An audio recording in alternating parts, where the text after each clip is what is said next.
This pick needs a new handle. It's cracked there. It's just weathered, deteriorated. It's missing chunks. It's just time for a new one. Obviously, I've already pulled it out. And finding a replacement was actually quite a challenge. I finally ended up finding one on Amazon that shipped from England. And it's a nice hardwood. I believe it's a maple. It might be a hickory. Oh, it is hickory, it says on the tag. But it's not perfect. I've got a couple things that I need to fix. Number one, it's the right height, but it is not the right width. You can see on both sides I have space. So I'm going to have to add some wedges in to get that to fix. And I've got an idea of how to do that if I can get close to the right angle, and then I'm thinking I could use a dowel and some wood glue to keep them in place, keep them from moving. This is a wedge fit in the head of the pick, so it will work for that. But here is the bigger issue. I don't know if you can see that. You should be able to see that this handle has both a bend and a twist. I think you can see the bend. I don't know about the twist. But that's going to make it really hard to swing this pick and hit your target reliably. So I want to get that out. So what I'm going to do is go fill up the bathtub and soak this handle in it for a while, see if I can get it really good and saturated, and then I'm going to come and put it on the edge of that table and clamp it down. Now I'm pretty confident I can get the bend out of it. It's the twist that I'm a bit skeptical, but we'll just have to see. I'm also a little unsure if I have clamps that can hold it tight enough, but we'll see. I mean, I have what I have. So I do have some pipe clamps that are probably, I'll use that for the head. Let's see, I think I have 2 of those, and if I do, then I'll use one for the head and one for the end of the handle.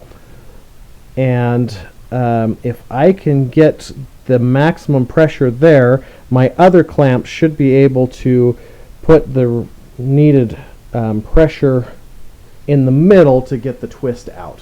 So, or not the twist, I'm sorry, the bend. So just for clarification, what I am talking about is, I'll turn it this way. So I'm talking about the bend as it not being straight the way that you are looking at it. It kind of goes first this way and then this way towards the top. So that's the bend I'm talking about. And then the twist is up here at the head where it is twisting this way. So I can get the bend out, I'm pretty confident. It's the twist that I am less confident on. But there's only one way to find out, and today is a good day to get started on it. So let's go saturate this with some water so that it's malleable.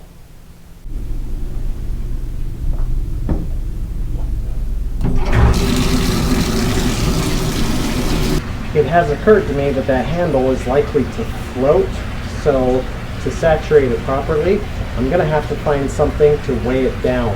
And I prefer that to not be metal, because metal may stain the handle as it rusts under the water. So I need to find something, you know, heavy plastic that I can put on top of it. I thought of something that'll work.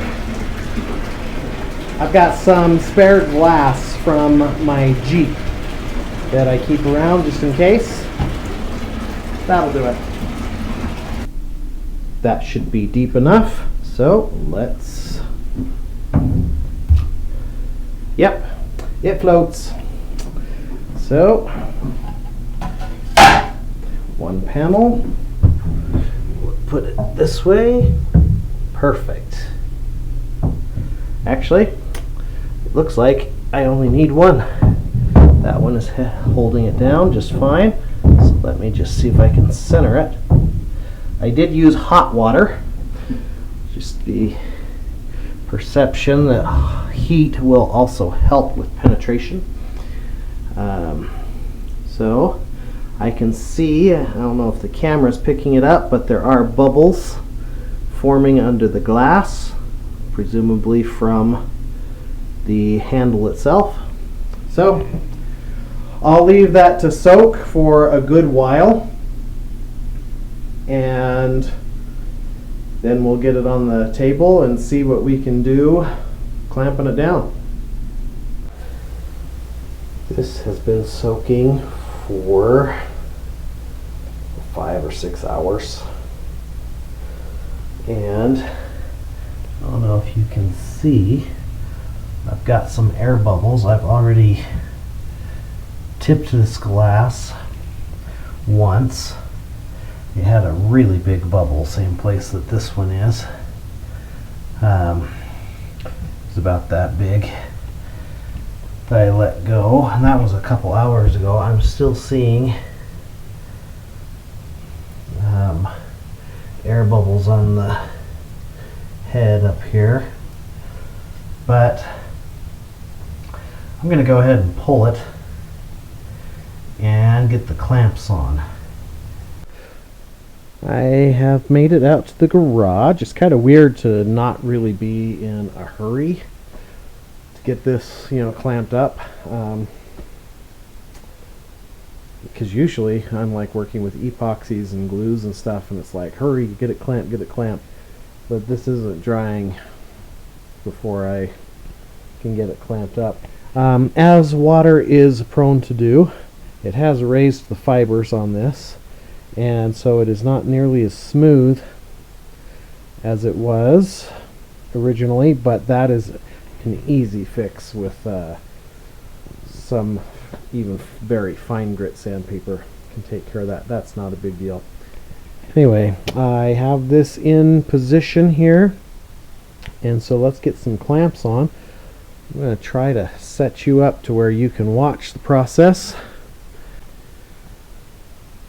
Alrighty, here we go. That's the best I can do for your point of view. So I've got one pipe clamp that I'm going to put on this end. I may have another. If I do, I'll put that over on this end where the most extremes are going to be happening, and that's what I'm hoping will get the twist out of it if possible. The bend is happening about right here, and I'm pretty sure I can get that out with my clamps. I'm going to have to do this way just because of length. So these are clamps my dad has used for some stuff. I think he assembled them. It was common back in the day. You could get these ends to just put on a regular piece of pipe, which I think is what he did. They have good clamping force, not good reach.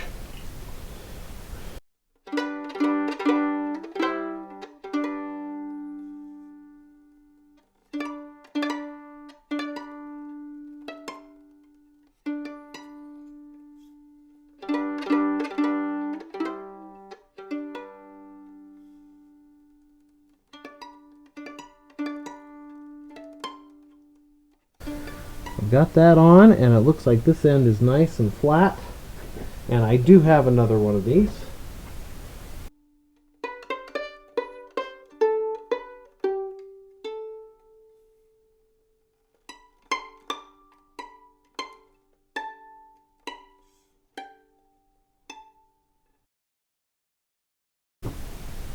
I intentionally kind of pushed the top of this one over that way in an effort to try to roll this where I need it to get that twist out. And trying to get, I don't think it's perfect, but that's as much as I'm going to be able to do. So now I'm going to grab some regular twist clamps, you know, Harbor Freight specials. These are adequate for most of my needs, and I believe we'll do this as well.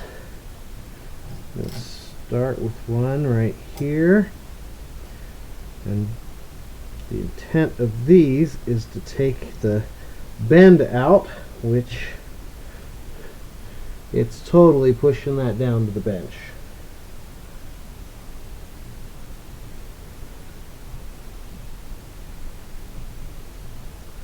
There we go, and I just felt that stiffen up, and I'm fairly flush through this section, which of course it's thicker at this end than down at this end, but since I'm trying to take the bend out, I'm going to go ahead and just push it all flush, expecting that some of that will relieve when I take these clamps off.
So,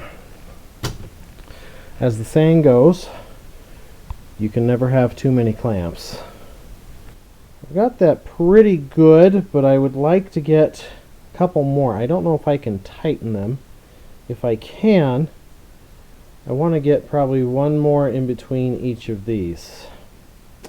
We've got a pretty tight pressure line right here. I probably can do that coming from the bottom, and then we'll leave it for probably about 2 days, 36 hours roughly, and then we'll see what it looks like, and maybe we'll evaluate at that point if it's better, if maybe another round of soaking and molding might work, or if it's close enough. We'll see at that point. Time to check in on our pickaxe. I clamped this up on Saturday night. It is now Tuesday evening, so it's been just shy of 3 days. And yeah, let's take these clamps off and see if we have made any improvements. Okay, so I see definite improvement. I'll see if I can pull up the old one and put them side by side. But yeah, that is better. It's not perfect, but it is definitely better. It seems like I got some twist and bend out, and the twist I'm really happy about. I think the thing to do at this point is put the pick head on it, just kind of a dry fit, which I need to do anyway to cut my wedges, and just see how that lines up, and that'll probably determine if I want to try to do take out a little bit more of the twist or the bend. Right now what I want to get done is the wedges up at the top to make sure that it fits the pickaxe head. What I'm going to do is mark the center on that and on this handle. I'm going to line them up and then take measurements and see how big I need to make my wedges. As I was doing my measurements, I found that this entire head is too small on all 4 sides. So I found some scrap oak. I've made these 2 sides, as you can see, which they were just this width. These are some runners of some kind, and so I just cut them off to proper length, and then I'll do the same thing for this side. I've attached them with some Tight Bond 2, which is exterior based glue, or exterior intended glue, and takes a little bit longer to dry, but that's okay. And as per my original plan, once that cures, I am going to drill it and put a dowel through both pieces so that they won't break off and slide up and down. That dowel is just a little extra security. These have been clamped up for a couple hours. I just took the clamps off. Looks like I've got a pretty good hold. I'm not going to try real hard to take them apart, but they should do the job. So now, rather than try to cut a piece to fit in between, because this is tapered down at this end, so it's not a straight cut, I'm going to make it what I think will be easier on myself. I'm going to trim these edges off flush with the handle, and then just do a piece on top of that way. So my idea here is to use this almost like a flush cut saw. Hopefully this won't this will follow the handle and not start cutting into it. It would be better if I could just do one of these, and maybe I'll try that. We'll see. I may have to experiment a little bit, but I will get these off, and this is the method I'm going to use in some degree or another. Clamps are off. I let the second set cure overnight. I'm not worried about the squeeze out here because I've got to taper that down, so the sanders is going to take care of that. So I'm going to clean up the squeeze out that's here on the bottom, just so the finish that I put on this handle will equally soak in. And overall, I think this is looking pretty good. So the next step is to drill and insert the dowels, which I'm going to put, I think, 2 on this side. Hopefully I have some long enough that they'll go all the way through. I'm not sure what I'm going to do on the long side because I need to do something similar. I'll probably do 2 offset and not all the way through. It would be hard to get one that long, and I don't think I need it. So I'll probably do those probably like that long so that they don't hit the other ones, and glue those in as well. Now I have some in my bin. It's just a matter of if they are long enough. And perfect. A little bit of overlap on either side. Yep, those are perfect. So I'll grab the calipers and see what size this is so I can get the appropriate hole drilled. Because these sides are tapered ever so slightly, I think it'd be appropriate to use a brad point bit to drill those. So I'll find one, and yeah, we'll get those in. I have pulled out the spindle sander, as you can see, and I've put some marks on my handle here. They're kind of hard to see. They're on this side. So about halfway through this piece. Now I was expecting a taper on this, but the handle itself is tapered, so it's kind of fitting to that. So I'm finding I need to take about equal parts off. So let's see how we do on getting the length of this one set up. I have my sides all pretty much flattened out, and I had to take, according to my measurements, little to nothing off of the width. So anyway, for what it's worth, let's see how it fits in the pick head itself. Let's see, this is the back, so this is the orientation.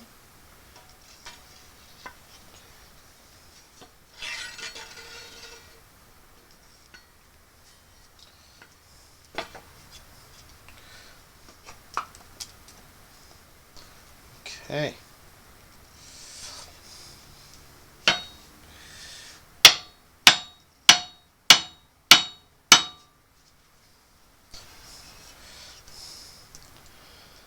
So it starts to go on.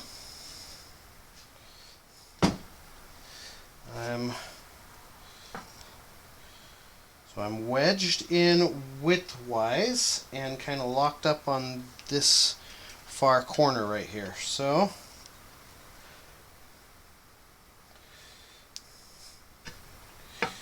yep, it clearly has to go down some more. Alright, so I've got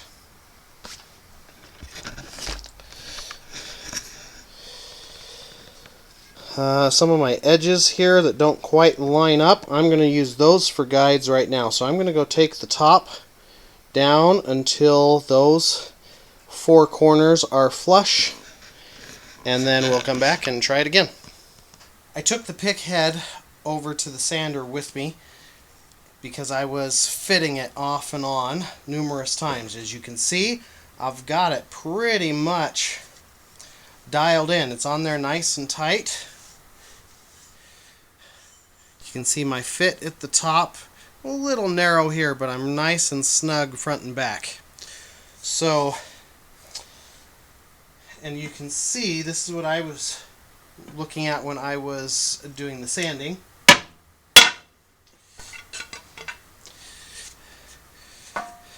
So you can see right here where the rub marks are. So that's where the pressure is. Right here in the middle. That's nice and even. This one's got two spots, one there and one there. So that's where I'm seeing my contact points are. And I was planning to do one more round with soaking this handle, and I'm trying to take a little bit more bend out of it. But now that I've got the axe head on, or the pick head on, That's straight enough that I feel I could swing it and hit pretty much where I was aiming. So I'm going to forego another treatment. That means the next thing to do is to sand this handle and then treat it with some boiled linseed oil. So let me grab a sander, and this one I'm going to have to do by hand. I'm going to take the head back off, and it should just take a moment. I've got this sanded down. I did first what I believe is a 220 grit, and then jumped up to 600. It's nice and smooth. So now I'm going to take some afterwash just to try to get some of the dust off. Afterwash dries very quickly, and is like my replacement for tack cloth, because I don't have any tack cloth handy. Afterwash is applied. I just used a little cut-off piece from a rag, and I don't know how well you'll be able to see, but that's kind of how much residue I got off. It's feeling nice and smooth and clean. And so we are ready now. The boiled linseed oil, which I'm going to pour into this little pie tin. I bought a box of these. These are great for, because they're nice and wide, for stuff like this. You pour just a little bit in there, you can refill it, and then you're not oxidizing the stuff inside. You're not making a mess. They're my favorite application bin. So I'm going to start with the open grain areas, which are the top and bottom. You want to make sure that those get really well saturated, because that's where most of your moisture is going to get into your handle. The regular areas where the grain is tighter, just naturally, you don't have to deal with that as much. So I probably could put this oil on by hand, but I'm going to go ahead and just use this rag, same rag that I used for the afterwash. Not the same one, it's a piece from the same one I just cut off. So it doesn't have afterwash on it, it's totally clean. Do a little dip here, and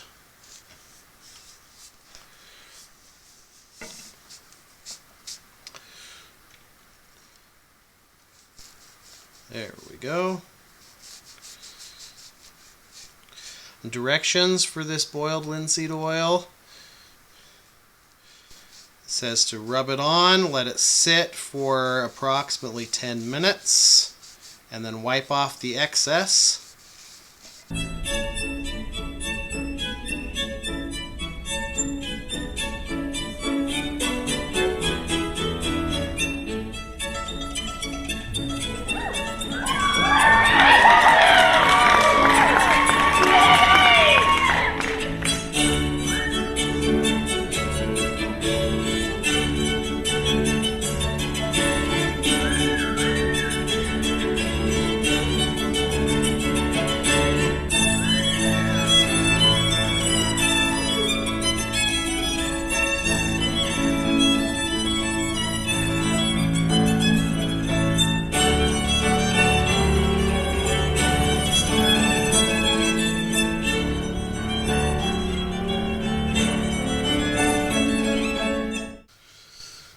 There's the oak.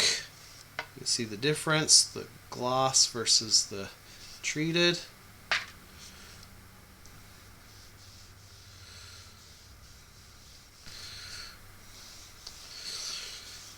Now lots of people do this as a pretty common treatment for tool handles. I didn't do my very first one until about a year ago. I did an axe, and it made a world of difference. It was an axe that I refrained from using because I would get blisters from it after not too long. And since scraping the original varnish off of that, and putting linseed oil on, no more blisters. It's much more comfortable in the hand. It doesn't get hot spots, and that's what a lot of people say is the benefit,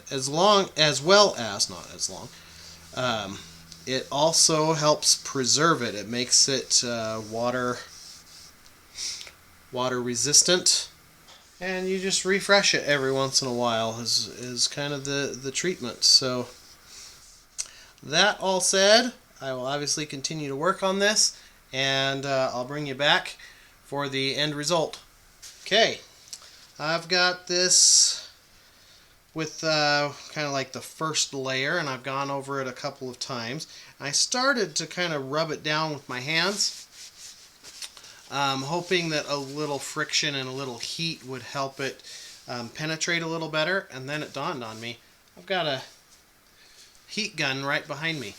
Now, it's not cold in the garage where I'm working, but I do think that a little bit of heat will be good for this. So I'm going to warm it up a little bit and then probably do another layer and then wipe it down and I think call it good. Putting a little heat to this made a world of difference on the saturation. So that was definitely a good move in my opinion. I noticed as I was doing it, especially on this oak up here at the top, that it made the oil a little more like viscous. It flowed easier, and at the same time, by heating the wood, it helped open up the pores so the oil could get down in it. So it feels really nice to the touch. It's nice and smooth. I have already wiped down the excess. I think I will give it overnight and then do another coat, at which point I think this will be done. I'm not going to hang around to film that. I'm going to cut this one off here because you get the idea. Thanks for coming along on this journey. If you have any comments, please put them down below. Like and subscribe. Help me grow my channel if you would. I'd appreciate it. And thanks for watching.